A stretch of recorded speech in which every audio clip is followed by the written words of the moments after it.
Good afternoon, ladies and gentlemen. I'm very happy to be here today. I would like to welcome you to the presentation Impacts of Climate Change on Society with a special focus on women. And as you will see, it will be also a special focus on low and middle income countries. I'm Dr. Tina Beuchelt. I'm a senior scientist at the Center for Development Research, which is an associated institute to the University of Bonn. I'm speaking today, of course, only of me as a member of Scientist Rebellion and not on behalf of my institution. Still, you see the logos here because I believe it's the moral responsibility and obligation of us as scientists to not only do research and do the typical science policy communication, but to engage more and to act stronger, because we heard already all morning long about the urgency to act. And I also think it's not only my responsibility as a scientist, but also of my institution. And that's why I think we take them also here into their responsibility. So let us start.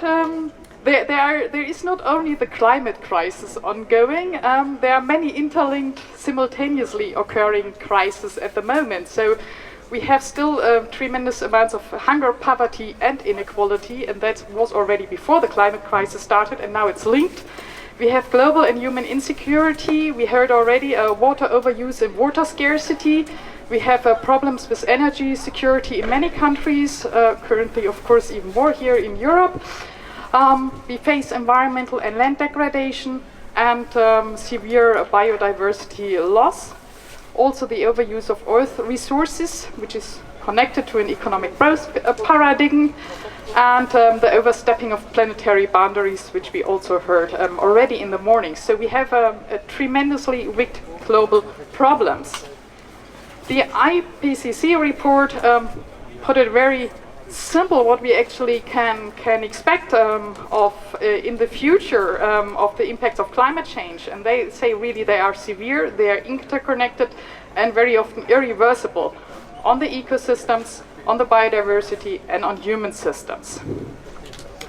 And those who will be affected by climate change, I think here in Europe we are still very blessed, but it's probably getting to, the estimates get to half of the world population who will be severely affected by climate change and are highly vulnerable, maybe somebody can hold here, are highly vulnerable to climate change.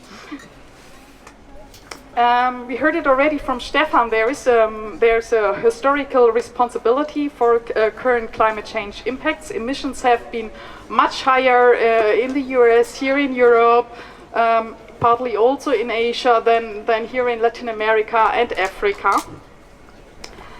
And current consumption patterns, we have the same. There's a high global inequity, especially if we transfer consumption patterns to carbon footprint. And that's again mainly in the north, but also then China is gained a lot of speed in carbon consumption currently. And this is connected to another inequity, the inequity in poverty in the world. And here it's now differently. Those countries where there's a majority of poor living, and that's basically Africa and Asia. And we face also strong unequal economic impacts of global warming. This is more from the past. You can't see it that well, but basically the northern countries rather benefited with economic growth, while the southern region already was affected negatively by climate change. So we talked a lot in the morning already about the ecological impacts and all the linked issues, the tipping points. What I often missed, especially in the past, now it's changing, is the dimension, what is actually really happening with society, what are all the other impacts apart from the ecosystem. And we have on the one hand health consequences, we have the issue that hunger and malnutrition will be further enforced. We have the problem already of water scarcity will get worse for drinking water, for agriculture, for industry. Inundation, floodings, infrastructure damages were already mentioned. We will face more economic instabilities, insecurity, and increasing poverty levels. And that will then go in line with higher general human insecurity levels and violence. And there again, we probably have an increase of gender-based violence, which you already can see. And if things go much worse beyond 1.5 degrees of global warming, there's increasing scientists warning, also the IPCC report starting to mention it, regarding probabilities of social unrest, political instability. So the systems won't be able to maintain basically the democracies if we don't have really enough food, water, and energy or other things of basic needs we would have. There's a risk of displacement and migration that's already ongoing, and it will be getting worse. And what we already can observe, it's still a little bit debated, is the rise of authoritarian regimes and the anticipation of eventually a collapse of democracy. And finally, conflicts and wars. Also, there's research debated how much climate change triggers conflicts or wars. But there's increasing evidence, and increasingly research is awarding also for that. So basically, climate change can become, or is a threat multiplier for many of the existing problems. And what is even more important on that, each of these issues, the climate impacts on humans and society I just mentioned, they have a gender dimension. So women and men experience these issues differently. And in tendency, normally women and girls are already and will be more affected by climate change than men and boys. And I will run you now through a lot of data and figures where I explain really details behind that. So the climate crisis, and I think that's very key and important to mention as well, it's not gender neutral. You can't really see. That's after Haiti, one of the storms, and you have here already women washing clothes in the dirt. The question is, why are women more affected by the climate crisis than men?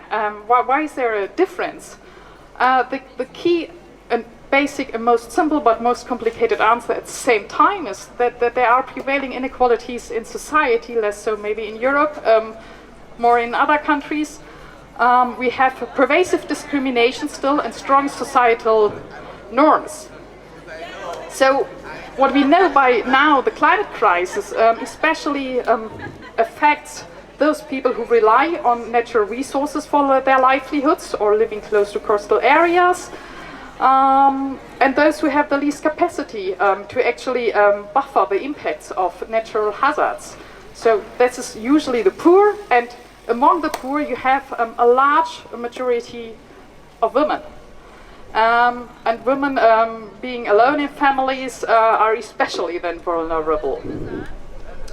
So why is that again? Well, women usually face, let's sum it up across the globe, they face inequities in ownership of resources, in control of resources, in the access to food, in the access to water. They are discriminated in education. They have not the same income earning opportunities, and they have less access to social protection in general. And this actually undermines the ability of women to either become economic independence and maintain their well-being, and worsen that in the face of climate change. I mentioned already gender now a couple of times, and since there's a lot of confusion actually what gender is, I want to briefly spend a minute on that, because we will come back to that again and again. So when we talk about sex, meaning man and woman, then we mean biological features. We mean the different chromosomes between male and female ones. We mean the reproductive organs and the genitals, which are different between men and women, and we refer to hormones. When we come, what is gender? This is nothing biological anymore.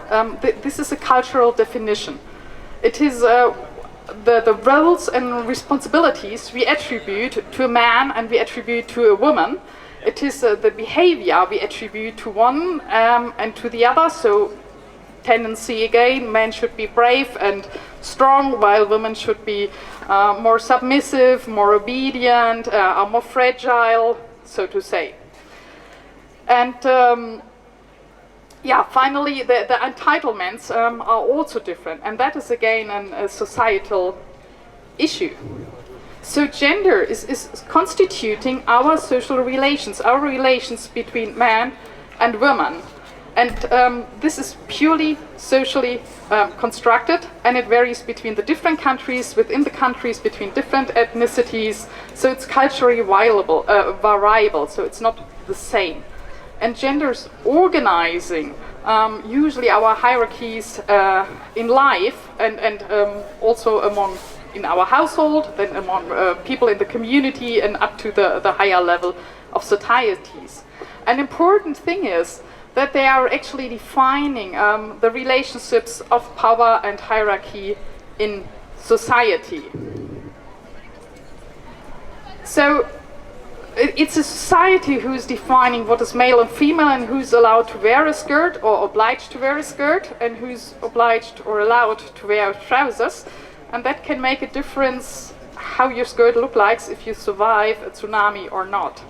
And that again differs, just importantly, really by religion, by class, by national culture, by income, and other social factors.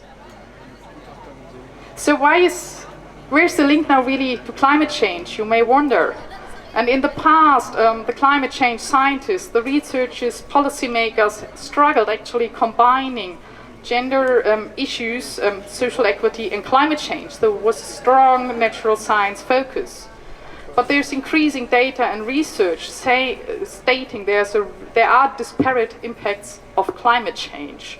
And that is changing also because the research perspectives, which in the past were dominated rather by a patriarchal, colonial, like say, white man's perspective, is also changing. So there's an increasing diversity. There's feminist perspectives, there are decolonial perspectives emerging, and they also reveal different things, what is happening on the field, because you just change how you look at what is happening on the ground.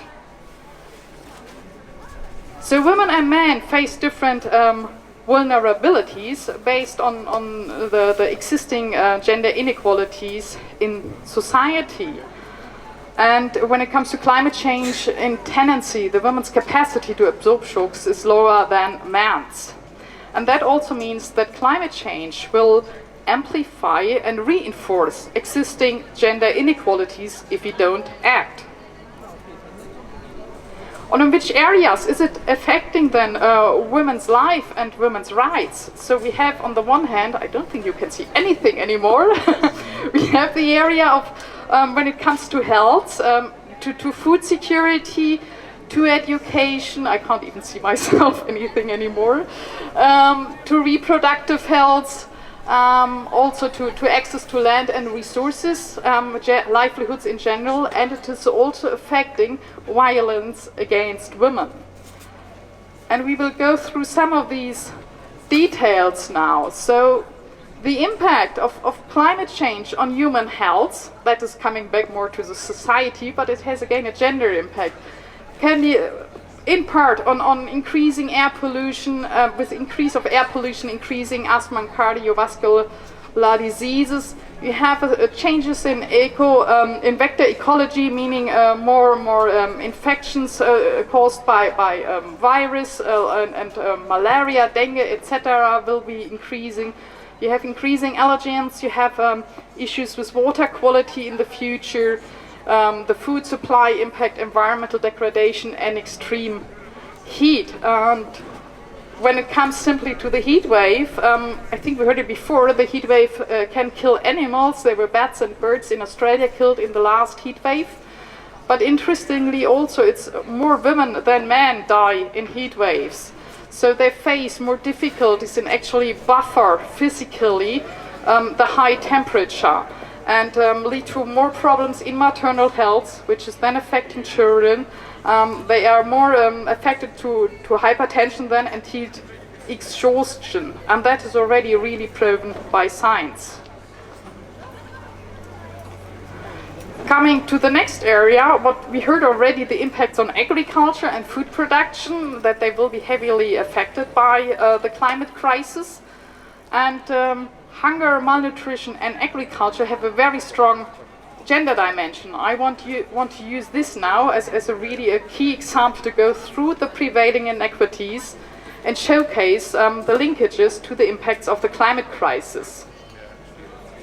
So the global food insecurity, we have nearly, now it's 840 billion people being food insecure. It's mainly here in the South, so Latin America, very, very strong in Africa and in Asia. So if we go, it varies on the figures we use. I guess some calculation bases were also adapted to make it look nicer for the SDG reports and before for the MDG reports. I think we have more than 1 billion people being food insecure, people being malnourished. We are with 2 billion already, so these are tremendous figures. Then climate change is said, we heard it before, to actually worsen these conditions. You have climate change then that can damage crops because of severe storms, of frosts, flooding or drought. And so the food insecurity already occurring in Asia and Africa will tremendously be impacted.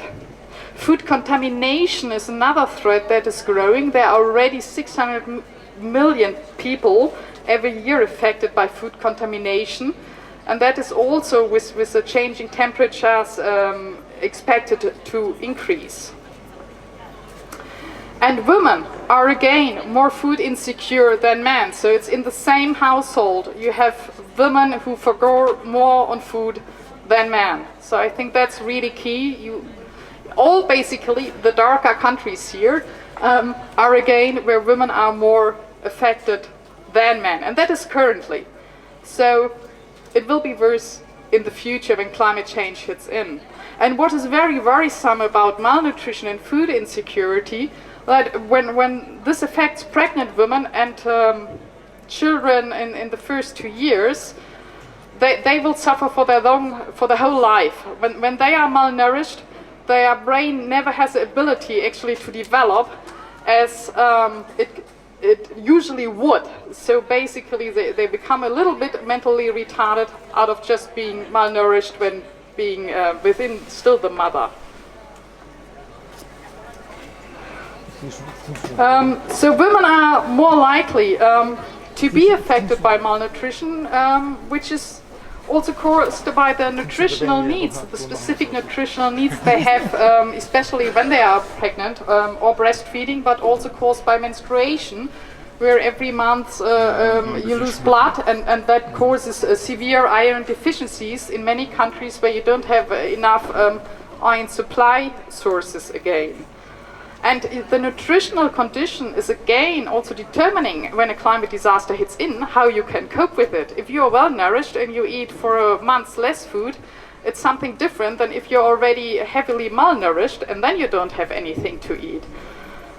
So there is a key point. And we have already the figures in East Asia and South Asia that 45 to 60% of women at reproductive age, so my age, are already below their normal body weight, and 80% have iron deficiencies.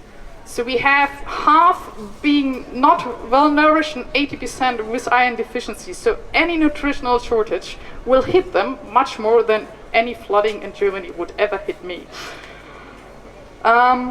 Women are also responsible in often collecting the food for their families, being in agriculture or looking around in forests and natural areas. So when there's less supply, it also stresses their life further to collect the food. And women are highly involved in agriculture. In low and middle income countries, it's around 60% or more of women being involved in the agricultural sector, and the livelihoods depending on that. So that is what I said at the beginning, the majority of women depend on agriculture and natural resources. Very interestingly, development aid only targets 5% of women in agriculture. So the rest is more targeted again to men or to gender blind projects. And women have a very key role in agriculture. Apart from the food production, they are a lot involved in all activities. And in most countries, in the global south, let's put it like that, women work more than men. And that is due to that they have the field work in addition to the care work. It's actually the same in Germany, but the total worked hours in Germany are less, but it's still usually women, even when they go to work, they still have the more workload at home, taking care of the children and cooking, cleaning, etc. We have a strong labor division also in agriculture.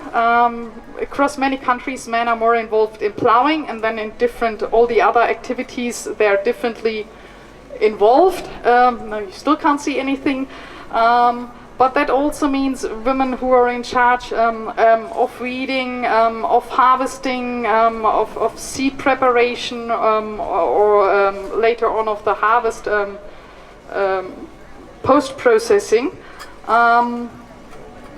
If anything there is affected by climate, it will be women again who have to buffer that. So that is also key to keep in mind that when you have more rains in one season, you have more weeds. It is the women who do the additional weeding. It's not that the men then chip in. So, and that is again where you have a high inequality example. It's also that resources in agriculture, farming systems are owned and controlled by different people, and those who then do the work or have the responsibilities. So it's very difficult to generalize now, because it's very, very country specific, and within countries even locally very specific. So who owns the cattle? Often the man who takes care of the feeding and watering then is a woman, but they don't have any word to say what is happening with the cattle, if it's sold or not. And the same often happens for crops. In some countries women have their own plots, in other countries not.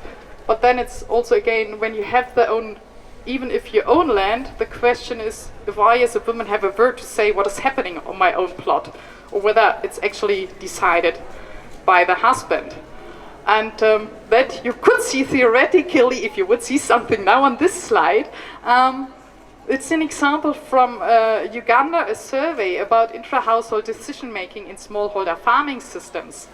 And there it is the man who takes most decisions in regard which crop to grow, what to do with a crop once it's harvested, how much to keep for the family, how much to sell, also deciding what to do with the income.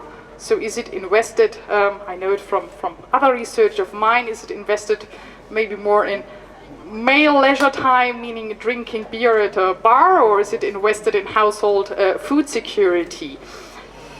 The same applies to livestock decision making. So it's similar patterns, and they are similar across many countries in the world in decision making. So in tendency, women don't have so much to say, but it's also not that they don't have anything to say. And they find, we did a very interesting research in Mexico when we promoted more climate change adapted agricultural practices. And we found on some farms they didn't adopt anything, and the man said, "Oh, we sow these hybrid seeds, and nothing worked, nothing ever worked." And then we decided to talk secretly to the women, and they explained as well, this we boycotted because it means if we only have hybrid maize, we don't have any domestic maize to eat, we don't have any more maize to sell, we lose our income sources. So we were interfering, we were mixing the worst seeds we could find with the hybrid maize seeds. So that's why also the hybrid maize didn't grow. I mean, there's a very easy solution to that. Basically keep one plot of your farm for domestic uses and the wife, and do the rest with hybrid seeds, but they haven't even thought about it, neither the couple, nor the extension agents, nor the researchers. So, and that is also an example. We work with many male researchers there, and they never really thought that women might play a role. And they do play a role even when they are maybe not formally involved in decision making. So, women are, still being in agriculture, disadvantaged in many aspects. So they are usually In science, we call it now a gender gap, which I find very nice. It's actually a severe gender inequality because it comes to land, it becomes to access to credit, to education, and to services. And for education, we have research has shown if women have the same education as men, meaning staying longer in school, farm yields tend to increase, and the families are later on much better nourished than they are currently. With credits, it's in tendency, or roughly estimate that around only 5% of women receive agricultural credit. Land, there are less than 15%, it's again averages, it's varying between countries, of women who are actually landowners, who own land and who inherit land. So 15 against the rest, that is not much. The shares of equal heritage are increasing, but it's still very far from being what it should be. Even if women own land, we still have a gender factor there. Women have usually smaller plots, and they have plots of lower quality, and with less secure rights. So sometimes they just get use rights. But then, of course, when you try to adapt to climate change methods by agricultural technologies, we also must account that we have maybe a plot with lower soil quality than compared with man's, and we might have to manage it completely differently, and we have to be aware of that.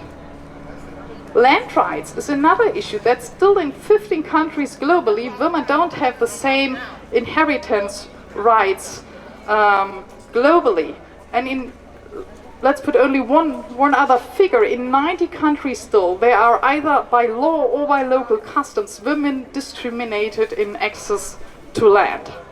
These figures are improving over time, many countries working on land issues, but it's still a key issue. And it's increasingly becoming, legislation becomes much better. As I said, it's only 15 countries who only discriminate nowadays women, but then the customs, the social norms are still inhibiting, and it's also when you go to land registration you might face problems, and then locally it's still not done. Yet research has also shown if we address land rights, women then can generate much more income. So there was a research in Tanzania showing that with changed inheritance rights, women then generated 3.0 times more income than beforehand.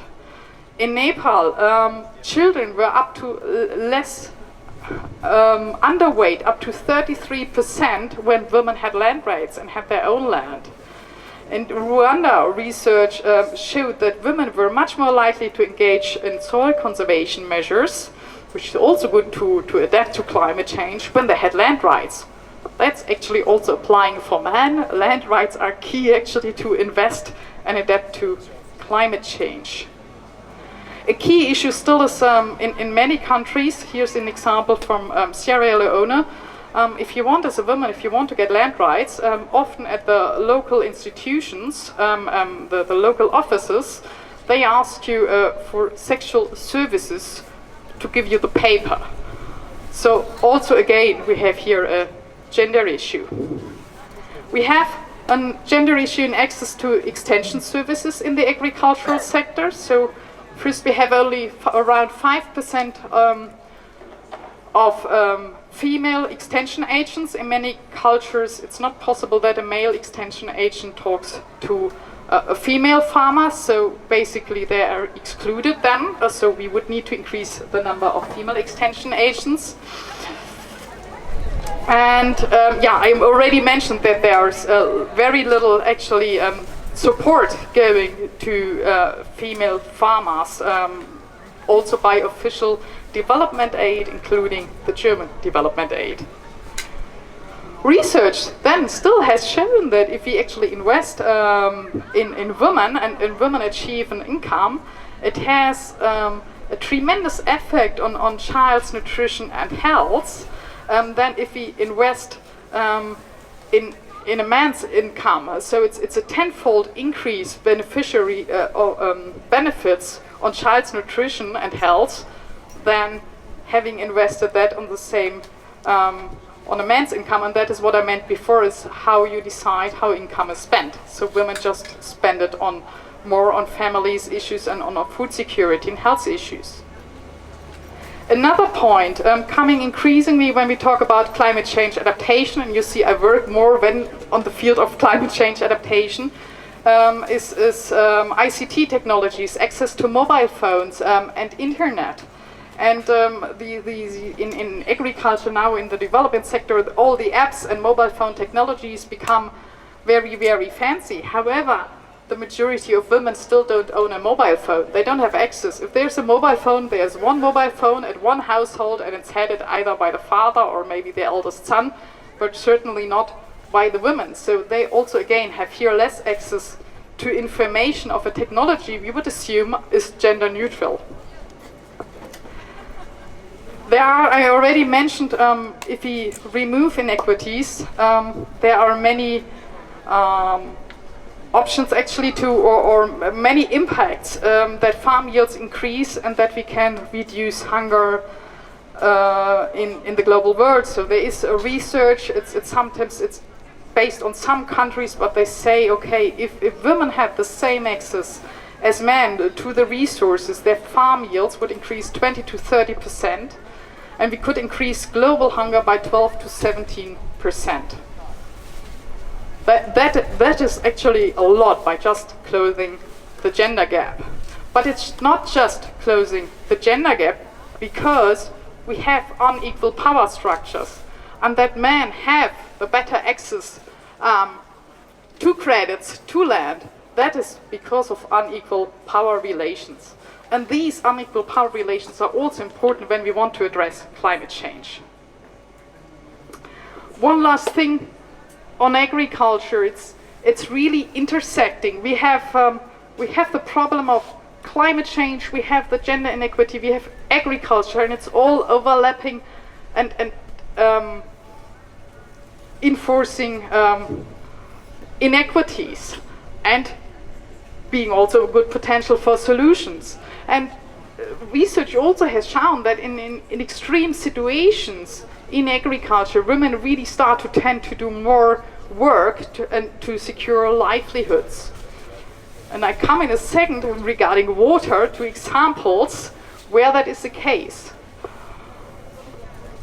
So let's talk briefly about gender and water. You have gender inequality also in the water sector, starting from the time children are born, being young, then with a problem of menstruation, children are often dropping out of school of that. It's a question of sanitation, of health.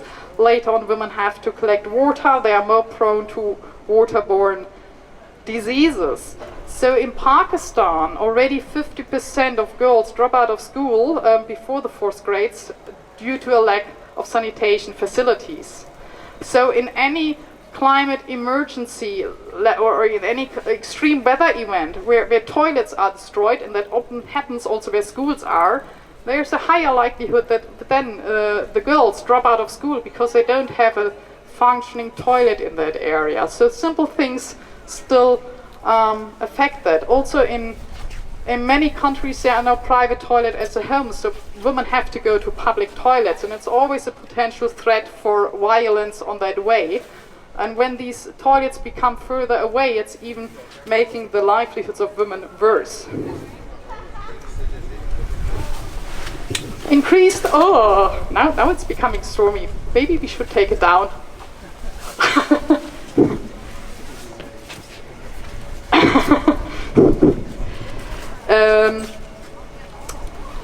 Yeah, I mentioned already water-related diseases like vector-borne diseases due to contaminated water also affects women more, because they're usually the main water collectors, so going to wells, to rivers and ponds. And then also in the surroundings, when there is infections going on and they are the ones collecting water, they often share. I think we had it from Steph, the picture where children and the woman is collecting water where directly the cattle is coming, and that you have in many countries. And then of course, just due to this task, also women are more prone to get maybe zoonosis diseases transmitted by the animals. Other research regarding water has shown that due to climate change, we heard that sea level is rising. We heard this morning a talk about salinity, but there's also what is happening, the water, which is the salt water, which is more getting inland, and with increasing salinity, communities who have to use that water because they don't have any local other water resources, are found now that mothers have more health problems because the water is so saline compared to men. So men don't face these problems, but then because being like a young mother pregnant or having a young child, they run more into health problems. And finally, a very big key issue when it comes to water. It is women in most countries who are obliged to get the water when they don't have a running tap water at their homes, and that is still in I forgot the exact figure, I think it's still 60% in most global south countries don't have access to running water at their homes. That means that women and girls, on average, walk around 6 kilometers a day. It varies, of course, on the location. And they usually carry up to 20 kg of waters on the head or on the back, mainly on the head, which is affecting young girls are also involved in water collection. It has tremendous effects for the backs, for the girls, affecting the women for their whole lifetime. And that is one key issue. Climate change is making, that's the next one, climate change is making this much worse, because once the local nearby water sources either completely flooded that we can use it, or it's there's a drought, like well, in many countries in northern Kenya it's currently heavily affected, then women have to walk further and further. So we had in Kenya the situation that women take up to 85% of their calories just by walking to get water. And they were using around 8 hours a day to collect water for their families. So basically the only thing they did was running around trying to get water. And that is a big, big thing, climate gendered impacts. And just maybe as a side thing, not an impact, but there are many genius solutions trying to be developed for local pumps, for local wells, for more automated pumping systems.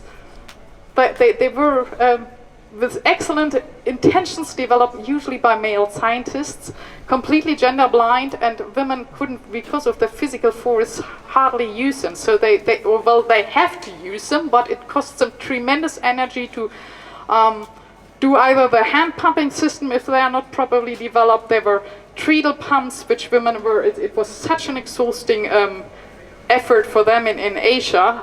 They really, really struggled, and sometimes they were not even allowed to use them to pump water. So that is also where science has to address that, actually who's using the technology and what are the needs of the persons who use them. Coming back to we can combine it here. So the water crisis is affecting more women than men. You had it already. It's related to the care work, who's collecting food. It has the impact on health, on hygienes. It has the impact on food security. And what is also important, it has an impact on violence. If you walk further, well, to get your water, you are more in threat to be attacked by men. That's why usually women collect in groups the water. It's around 8 out of 10 women who collect water, but they are under severe threat of rape or other sexual forms of abuse. Last row of data comes around to really climate disasters or disasters happening. According to the UN, the risk of death is 14 times higher for women than for men when a natural disaster strikes. 14 times higher. we come in a second to the reasons, but you might think already through them. So in 1991, during the cyclone disasters in Bangladesh, of the 140,000 people who died, 90% were women. In the Asian tsunami in 2004, 70% of the people who died were women. Why is that? That is due to several reasons, and a lot come back to also social norms. So on the one hand, women were trapped inside their homes while the men were already out, or more outside in the open, where they could rather run away because they saw what is happening. On the other hand, men or young boys are taught how to swim. They are allowed to climb trees. They have life-saving skills developed just by nature. But when you haven't learned how to swim, which many women don't, well then how shall you survive? And then there's also social prejudice and fear, like you fear if you go alone outside without male company of your house, if you leave your house, what is happening to me? Many women are afraid of sexual violence and of what might happen to them. So an Indian student of mine, when we presented these figures, she said, yeah, there was a big flooding where she was helping in India, and women prefer to drown inside their house than being rescued by a male military person, because they said they were so afraid of the social norms, what will happen and what their husbands will say. They just said, okay, I'm dying. So these are some explanatory explanations why women are struck more. They are just not really taught how to survive and cope and in difficult situations. They also have less access to resources, less access to training, less access to mobile phones, as we heard, and don't know really what to do. I want to bring one counter example so that it's not only looking so horrible on women. In Latin America, actually Central America, when the Hurricane Mitch was striking, there more men than women died. And that was out of an opposite factor, because out of masculine expected behavior. They were supposed to rescue, to be out there, to be strong, to be brave, and they took much more risk in trying to help and rescue the livelihoods of women and of their surroundings, so that actually their men also died more. So we can also have the opposite regarding gender norms.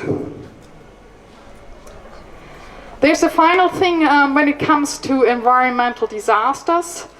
I just mentioned the women in India who were afraid. That is also happening in many other countries, also in Africa.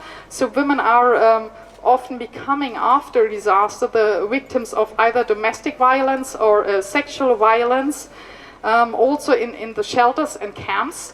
And that is why they try often not to go into these shelters, or when they are there, they really run the risk of being sexually assaulted. And that is again then more climate disasters happening. We bring women actually to a higher risk if nothing is changed. Disasters also lead, and that is now proven by research, to an increase in human trafficking, an increase in child marriage, which means especially marrying the young daughters away because you have one person who eats less than, and other forms of violence. And this is all connected, in my opinion, and in the opinion of many other researchers. So the climate change, as I said at the beginning, is affecting poor people more, it's affecting vulnerable people more, and it's affecting powerless people more, who don't have the same opportunities as the richer in one country or as us in the richer countries. So anthropogenic climate change is itself a kind of form of violence, and it can be seen as the violence of the wealthy and the powerful groups who actually benefit now currently actively from the fossil fuel based capitalism system. And I perceive this form of structural violence, if you look through it, it's an alternative way of thinking through what causes and affects the climate crisis, and I'm a big fan from the climate justice perspectives, who start addressing that. And just to distinguish, we still are okay in time, I think, we have the physical violence, what I mentioned, the sexual abuse, it's a behavior violence, it can be armed conflict, police being aggressive, we have domestic violence. Then structural violence is more related to the political and economic systems and how the policies are, how our public institutions are run, what are the typical practices and the cultural representations and the other norms. So the whole system is basically can contain a lot of violence. So as once mentioned, it's a violence of the powerful, and it emerges from the unequal distribution of power and resources in a society and across society. So structural violence can prevent women and men from meeting their basic livelihoods. And it's usually then manifested indirectly through social inequality and marginalization. The economic system and the economic growth paradigm is one key factor related to structural violence. And we heard it before, it's one of the key drivers also to climate change. And there are underlying power structures that then affect women and men that further drive the climate change and increase existing social inequalities. And inequalities in the recent years within countries and between countries are increasing and increasing. So again, how is that linked to gender again? So gender and power are intrinsically linked. So inequitable power relations are one of the root causes for gender inequality.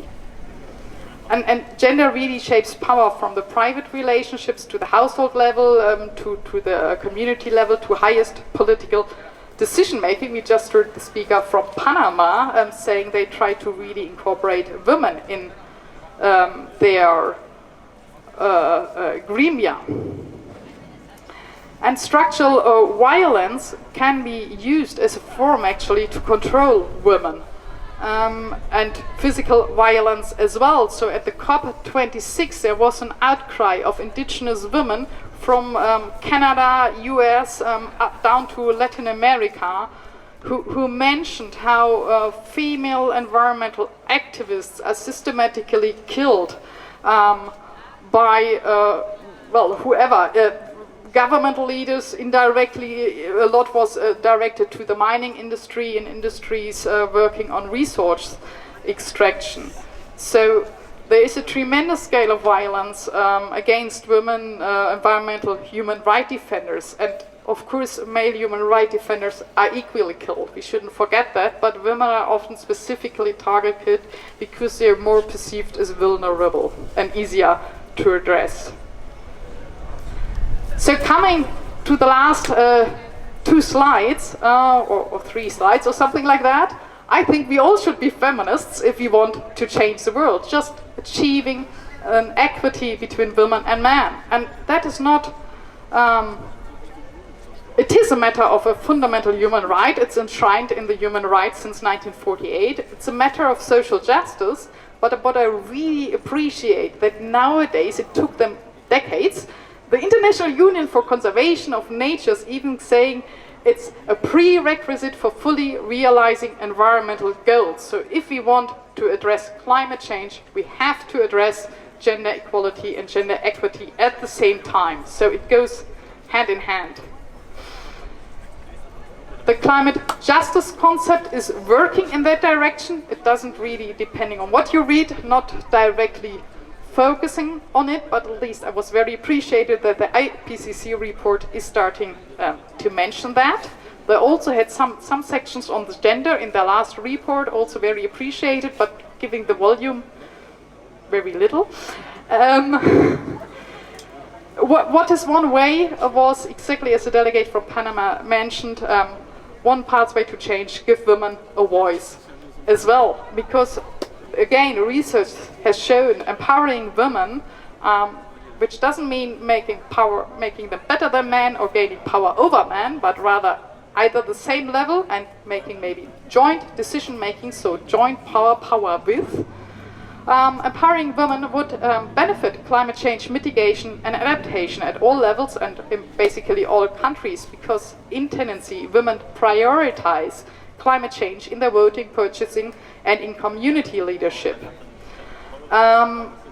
It is when they are involved more in politics, they are more responsive to what are actually the citizens' needs, and trying to cooperate more across parties and across ethnic lines, working more on climate change adaptation and mitigation.